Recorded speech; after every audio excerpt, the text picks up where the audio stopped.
जय हिंद दोस्तों, नमस्कार। आपका स्वागत है हमारे यूट्यूब चैनल सौरभ स्टडी में। आज हम सब संपूर्ण हिंदी के टॉप 75 महत्वपूर्ण प्रश्न पढ़ेंगे जो कि एग्जामों में बार बार पूछे जाते हैं। आज हम उन्हीं सभी प्रश्न को एक ही क्लास में रिवीजन करेंगे। आप सब वीडियो को पूरा देखिएगा। हमने चुने हुए 75 क्वेश्चन इस क्लास में रखे हैं। आइए क्लास स्टार्ट करते हैं। भारतीय हिंदी दिवस कब मनाया जाता है? भारतीय हिंदी दिवस 14 सितंबर को मनाया जाता है।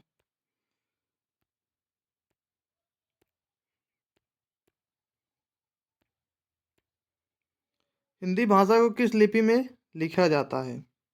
बताना, हिंदी भाषा को किस लिपि में लिखा गया है? हिंदी भाषा को देवनागरी लिपि में लिखा जाता है। हिंदी के प्रथम कवि किसे कहा जाता है? हिंदी के प्रथम कवि अमीर खुसरो जी को कहा जाता है। खड़ी बोली हिंदी का अन्य नाम क्या है? खड़ी बोली के हिंदी को और किस नाम से हम बोलते हैं? खड़ी बोली हिंदी को हम कौरी बोली के नाम से भी जानते हैं। हिंदी भाषा के अंतर्गत कितनी उपभाषाएं हैं? हिंदी भाषा में कितनी उपभाषाएं हैं? हिंदी भाषा में टोटल 5 उपभाषाएं हैं। पश्चिमी हिंदी, राजस्थानी हिंदी, बिहारी हिंदी, पूर्वी हिंदी और पहाड़ी हिंदी। टोटल 5 उपभाषाएं हैं। हिंदी भाषा के अंतर्गत कितनी बोलियां बोली जाती हैं? इसके अंतर्गत 17 बोलियां आती हैं हिंदी भाषा के अंतर्गत। पहला विश्व हिंदी सम्मेलन कब और कहाँ हुआ? पहला विश्व हिंदी सम्मेलन कब और कहाँ हुआ? इसका सही जवाब 10 जनवरी 1975 ईस्वी को हुआ और नागपुर, भारत में पहला विश्व हिंदी सम्मेलन हुआ। हिंदी का मानक रूप किस भाषा से विकसित हुआ है?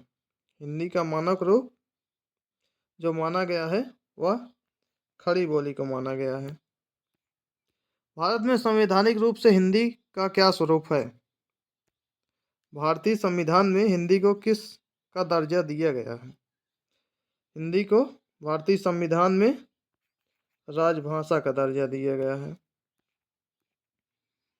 हिंदी वर्णमाला में व्यंजनों की मूल संख्या कितनी है? हिंदी वर्णमाला में व्यंजनों की मूल संख्या कितनी है? मूल संख्या 39 है। हिंदी वर्णमाला में व्यंजनों की कुल संख्या 39 है, मूल संख्या 33 है। अंतस्थ व्यंजन की संख्या कितनी है? अंतस्थ व्यंजन की संख्या 4 है। या, रा, ला और वा, यह अंतस्थ व्यंजन कहलाते हैं। हिंदी भाषा में लघु स्वरों की संख्या कितनी है? लघु स्वर पूछा गया है। लघु स्वरों की संख्या भी 4 है। छोटा आ, ई, उ और री, ये लघु स्वर हैं। लघु स्वरों की संख्या 4 होती है। मूर्खता में कौन सा प्रत्यय है? मूर्खता में कौन सा प्रत्यय है? मूर्खता जो शब्द है वो मूर्ख प्लस ता से बना है। मूर्ख प्लस ता, इसलिए इसमें ता प्रत्यय है। हमने सारे क्वेश्चन टॉपिक वाइज लिए हैं। हर टॉपिक के 3-3, 4-4 क्वेश्चन लिए गए हैं, इसलिए वीडियो को आप स्किप ना करते हुए वीडियो को पूरा देखना। प्रतिध्वनि में कौन सा उपसर्ग है? प्रतिध्वनि में बताना है कौन सा उपसर्ग है। प्रति प्लस ध्वनि, इन दो शब्दों के मेल से प्रतिध्वनि बना है। जो पहले आएगा वो उपसर्ग है। प्रतिध्वनि में प्रति उपसर्ग है। शिक्षक का बहुवचन क्या होगा? शिक्षक का बहुवचन बताना है। शिक्षक का बहुवचन शिक्षक गण होता है। श्रोता का बहुवचन क्या होगा? श्रोता का बहुवचन श्रोतागण होता है। चिड़िया का बहुवचन क्या होगा? चिड़िया का बहुवचन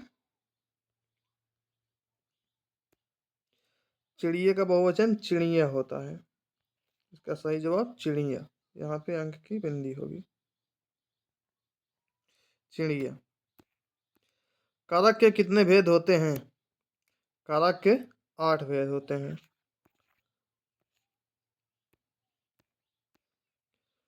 प्रश्न नंबर 19, से अलगाव से अलगाव किस विभक्त बोध कराता है? कारक में एक विभक्ति आती है अपादान, वह से का मतलब अलगाव स्थिति को दर्शाता है, उसे हम अपादान कहते हैं। मिठास संज्ञा का कौन सा उदाहरण है? मिठास संज्ञा का भाववाचक उदाहरण है। इसका सही जवाब भाववाचक है। दूध शब्द किस संज्ञा का उदाहरण है? हमने सभी टॉपिक 3-3 4-4 क्वेश्चन इस वीडियो में लिए हैं, इसलिए वीडियो को स्किप नहीं करिएगा। दूध शब्द किस संज्ञा का उदाहरण है? दूध शब्द द्रव्यवाचक संज्ञा का उदाहरण है। कमल का स्त्रीलिंग क्या होगा? कमल का स्त्रीलिंग कमलिनी होता है। शक्तिमान का स्त्रीलिंग क्या होगा? शक्तिमान का स्त्रीलिंग शक्तिमती होता है। सर्वनाम के कितने भेद होते हैं? सर्वनाम के कितने भेद होते हैं? सर्वनाम के 6 भेद होते हैं। पुरुषवाचक, निश्चयवाचक, अनिश्चयवाचक, संबंधवाचक, प्रश्नवाचक और निजवाचक। ये सभी 6 भेद हैं सर्वनाम के। हिंदी में कुल कितने सर्वनाम हैं? हिंदी में सर्वनाम की संख्या पूछा है। सर्वनाम की संख्या 11 होती है। कोई आ रहा है वाक्य में कोई किस प्रकार का सर्वनाम है? संबंधवाचक सर्वनाम कौन से हैं? संबंधवाचक सर्वनाम की संख्या 2 होती है, जो और सो। जैसा करोगे वैसा भरोगे में सर्वनाम का कौन सा भेद है? जैसा करोगे वैसा भरोगे, यहाँ पे संबंधवाचक है, जो सो आपस में संबंध बता रहा है। संज्ञा या सर्वनाम शब्दों की विशेषता, गुण, दोष, परिणाम या संख्या आदि बताने वाले शब्दों को क्या कहते हैं? आदि बताने वाले शब्दों को विशेषण कहा जाता है। यह विशेषण की परिभाषा है। समानता विशेषण के कितने भेद होते हैं? समानता विशेषण के कितने भेद होते हैं? समानता विशेषण के 4 भेद होते हैं। गुणवाचक, संख्यावाचक, परिमाणवाचक और सार्वनामिक विशेषण। ये सभी विशेषण के 4 भेद हैं।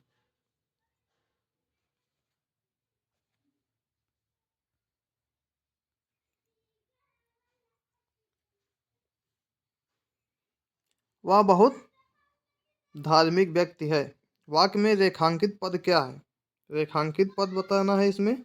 धार्मिक रेखांकित किया है। धार्मिक एक विशेषण शब्द है। बहुत इसमें क्या है? बहुत एक प्रविशेषण शब्द है। प्रविशेषण है।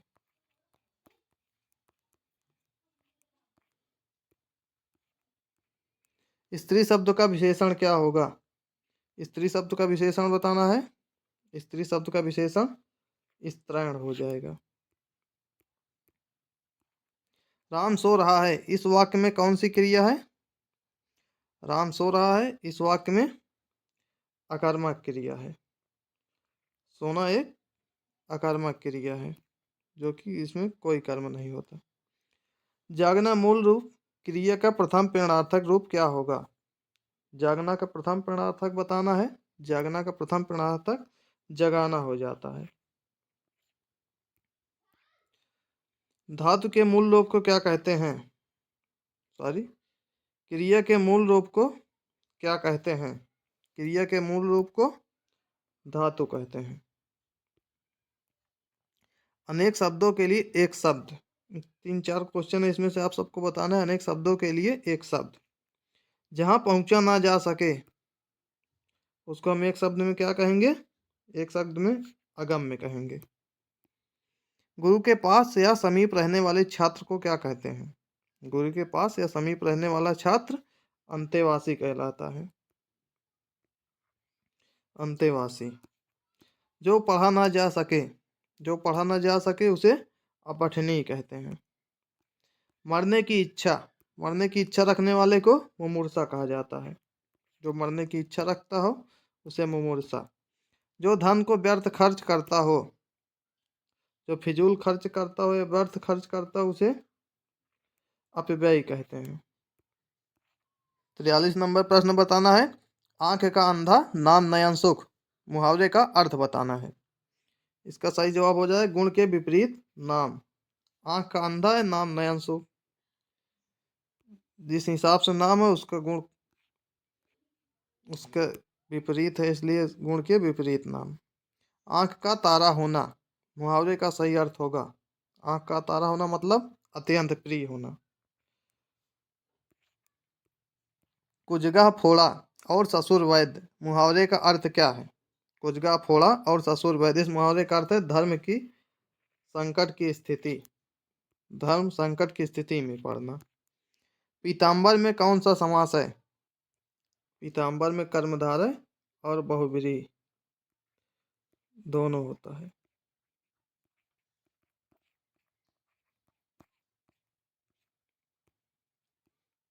प्रतिमान में कौन सा समास है? प्रतिमान में अव्ययी भाव समास है। प्रति, भर, ये सब शब्द अव्ययी भाव के उदाहरण हैं। वचनामृत समस्त पद का विग्रह होगा। वचनामृत का विग्रह होता है वचन रूपी अमृत। तिरंगा में कौन सा समास है? तिरंगा में द्विगु समास है। द्विगु समास का उदाहरण मतलब जिसमें प्रथम पद संख्यावाची हो, वह द्विगु समास कहलाता है। अच्छोहड़ी का शुद्ध वर्तनी क्या होगा? अच्छोहड़ी का शुद्ध रूप अच्छोहड़ी इस प्रकार लिखा जाता है। कौशल्या का शुद्ध वर्तनी शब्द क्या होगा? कौशल्या ये गलत शब्द है, इसे कौशल्या ये सही रूप है इसका।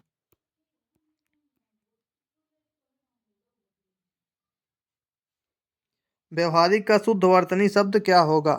व्यवहारिक का शुद्ध वर्तनी बताना है। इसका सही जवाब होगा व्यावहारिक। व्यावहारिक। सूर्य का पर्यायवाची शब्द बताइए। सूर्य का पर्यायवाची शब्द दिनकर, दिवाकर, प्रभाकर, मार्तंड, भास्कर, आदित्य, रवि, तरणी, हंस, भानु, ये सभी सूर्य के पर्यायवाची हैं। जल का पर्यायवाची शब्द नीर, अम्बु, सलिल, पानी, वारी, पय, अमृत, उदक, ये सभी जल के पर्यायवाची हैं। ये सभी पर्यायवाची शब्द बहुत इंपॉर्टेंट है, जो कि सभी क्वेश्चन में बार बार पूछे जाते हैं। स्टार मार्क कर लीजिए। झंडा का पर्यायवाची शब्द क्या होगा?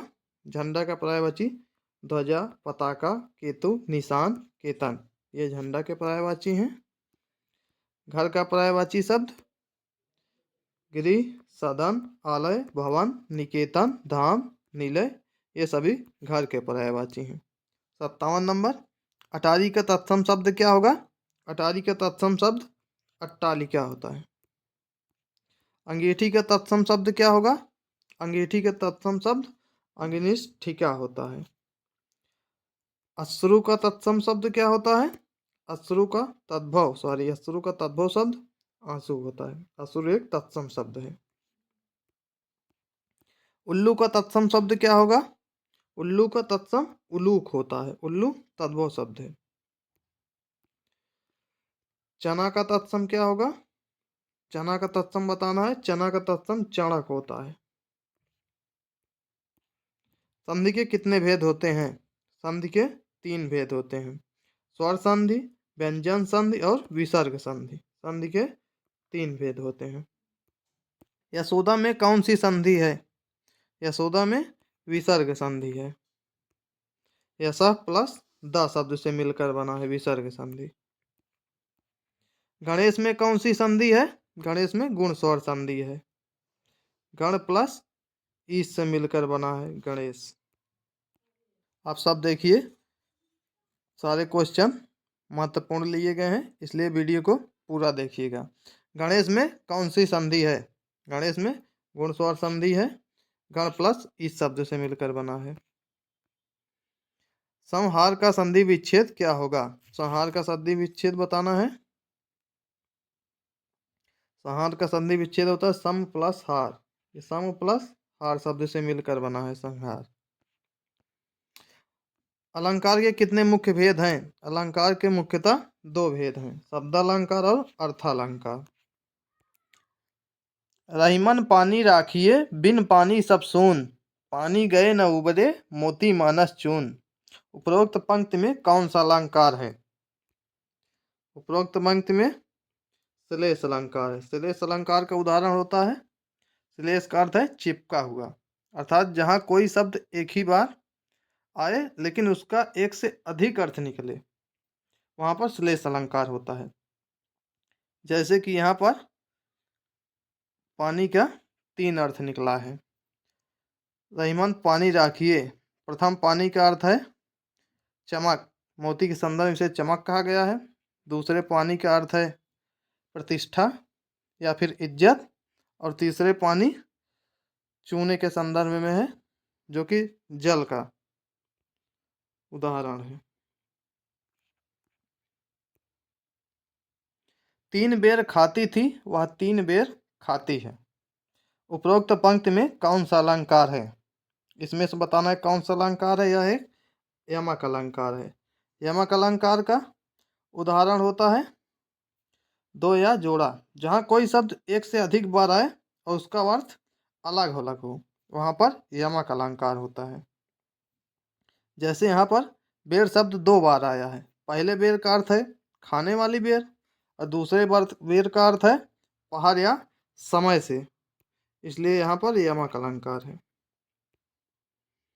भक्तमाल के रचनाकार कौन है? भक्तमाल के रचनाकार नाभादास हैं। वैदेही वनवास किसकी रचना है? वैदेही वनवास इंपॉर्टेंट क्वेश्चन है, अयोध्या सिंह उपाध्याय हरिऔध की रचना है। सूरसागर किस भाषा की रचना है? सूरसागर ब्रज भाषा में रचित रचना है।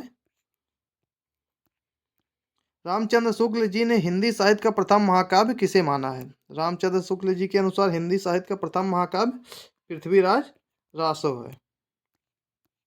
हिंदी का पहला समाचार पत्र उदंत मार्तंड कब प्रकाशित हुआ था? इसका सही जवाब सन 1826 ईस्वी में प्रकाशन इसका हुआ। परमाल रासो किसके द्वारा रचित है? परमाल रासो के रचयिता हैं जगनिक।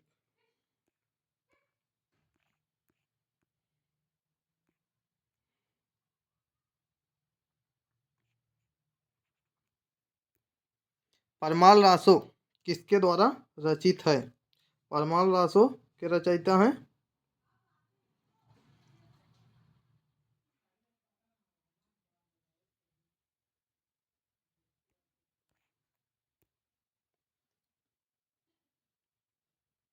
परमाल रासो किसके द्वारा रचित है? परमाल रासो के रचयिता हैं जगनिक। प्रश्न नंबर 75, यह इस वीडियो का लास्ट क्वेश्चन है। प्रेम सागर किसकी रचना है? इसका उत्तर आप सबको कमेंट बॉक्स में बताना है। वीडियो को आप सब पूरा देखिएगा। वीडियो कैसे लगी आप सब कमेंट में ज़रूर बताइएगा। जय हिंद, जय भारत।